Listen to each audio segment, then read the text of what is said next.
This is community ecology, the third PowerPoint in the ecology series. This should be relatively short. So we talked about big picture ecology, we talked about population ecology, which is a group of one species.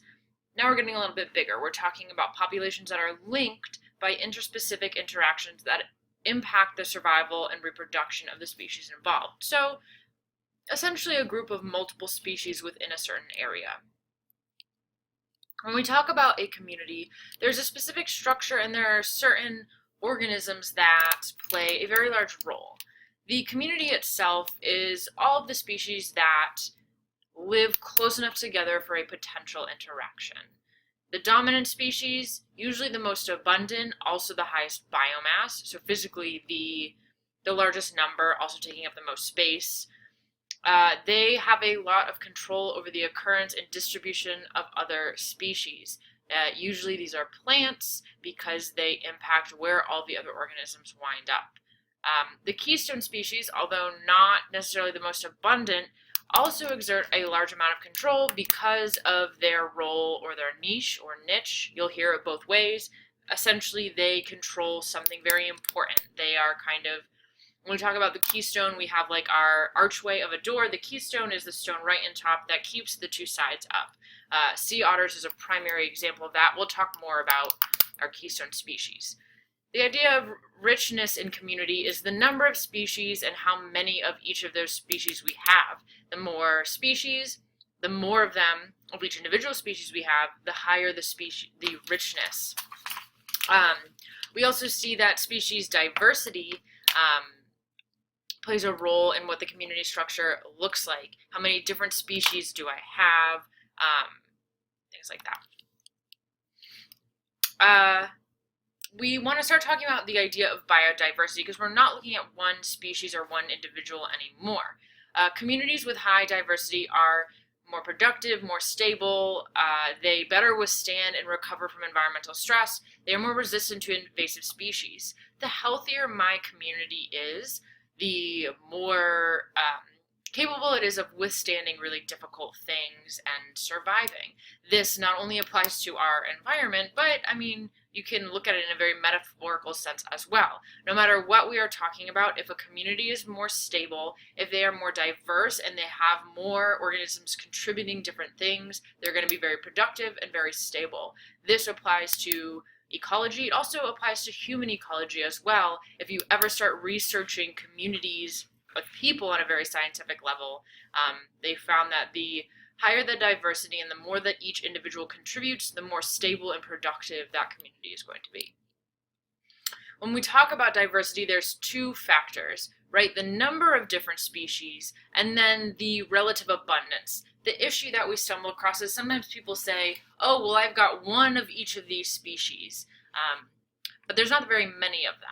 And so that would decrease my species diversity. I need many different species and a lot of each of those. If we look at these species richness images, hopefully we can select that species B or community B is going to have a higher species richness, more variety of species and more of each individual type of species. Again, if we look at this data, this is very simple. We should be able to determine that community A has the greatest species diversity and richness, large amounts of 5 different types, whereas if we get all the way to community C, we have 2 different types and one of them makes up almost the whole community. We will start looking at interactions between a couple key species within a community. The first one we talked about prior to this was the sea urchins. We did a lab on it, or we will do a lab on it if we have not yet. This idea that the urchins control the amount of kelp. Urchins are also consumed by sea otters.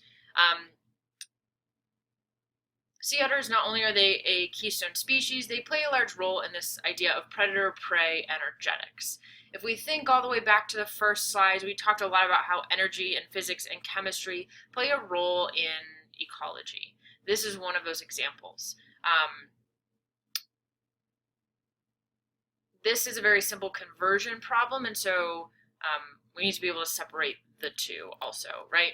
Converting, if you do not know how to convert values, please bring it up in class so we can practice it, because I'm not going to stop to practice it. It's assumed that you know this going into AP Biology.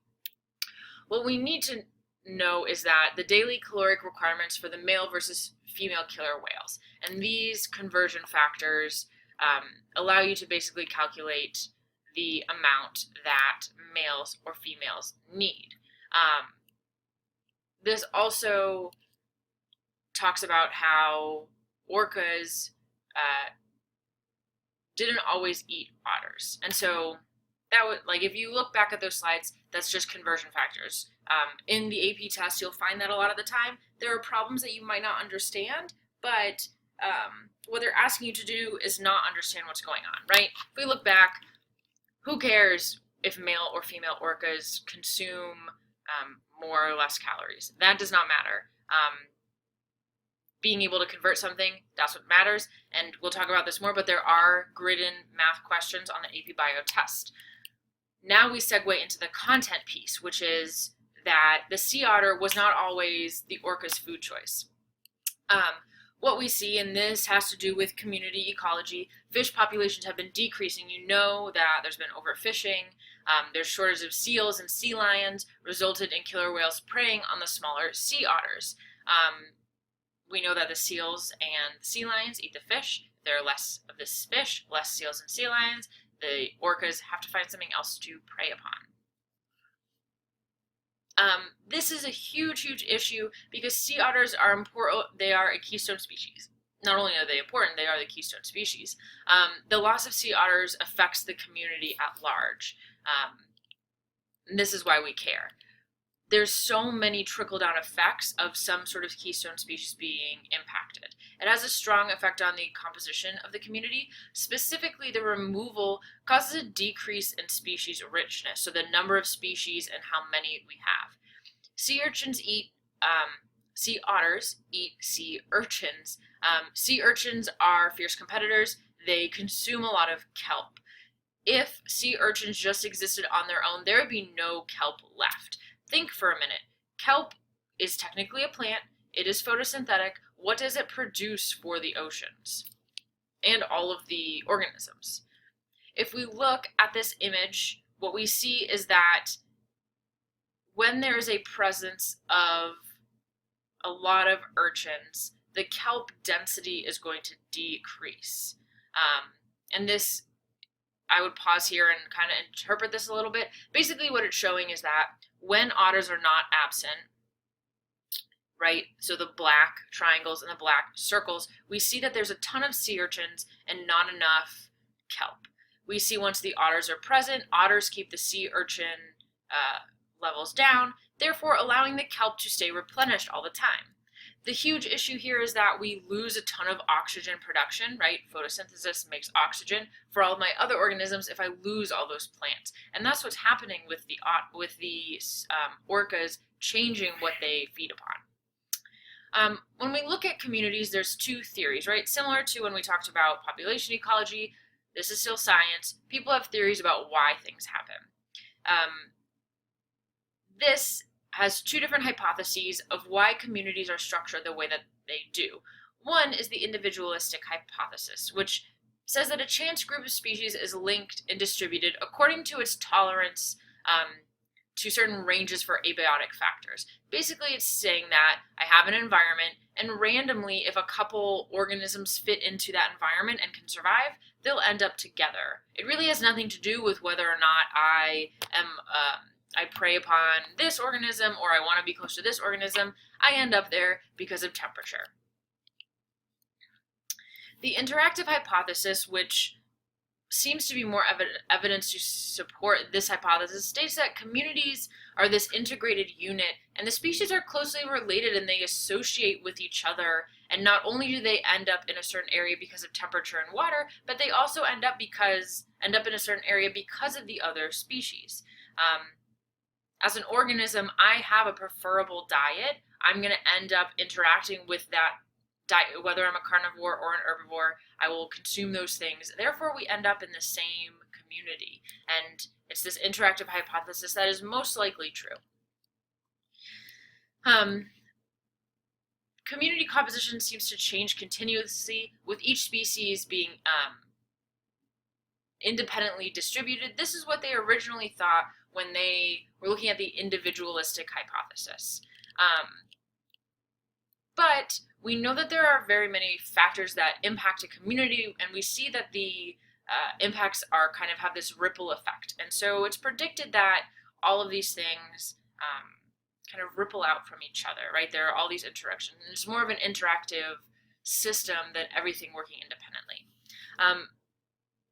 Many of these factors are biotic to biotic interactions. I mean, obviously diseases can impact a whole community, but competition, predation, symbiosis, mutualism, we'll talk about all of these things, are ways that species interact within their communities.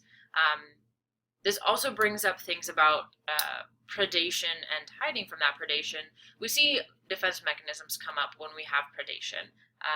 Different types include Malarian, which is resembling a species that is actually poisonous, and they look very similar. They're hard to tell apart. We look at hornets and bees. They all have similar coloring. They are all unpalatable. The difference between Malarian and Batesian is that in Batesian, one is palatable. We talk about the monarch butterfly being poisonous to birds. There's another one that mimics it, and it's not poisonous at all, but it tries to mimic that coloring. Cryptic, it's camouflaging itself into its environment. Aposematic is very bright, and that is a warning sign. Any bright colors indicate that I may be poisonous. This is the poison dart frog in that image. And when we talk about these different defense mechanisms, it leads us to talk about why it has a certain defense mechanism, why it's in this specific area that it, like why did it end up where it was? And it's the organism's niche or niche, and you'll hear it both ways. It plays a specific role in its environment, that's its job. And so when we look at these specific patterns of things that it does, we think about its ecological niche. This takes into account all of its biotic and abiotic resources, what it provides and what it takes, and how it provides for the other parts of its community. The ecological niche is the total of an organism's use of biotic and abiotic resources in its environment. It's also what it provides to the environment as well. If we look at this image, and we may get a chance to do a lab about this, there's a barnacle species that, depending upon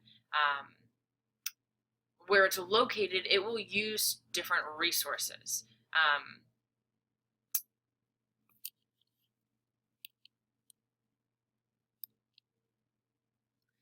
I'm going to pause here and switch gears. We'll move on to the next video that's part of this PowerPoint.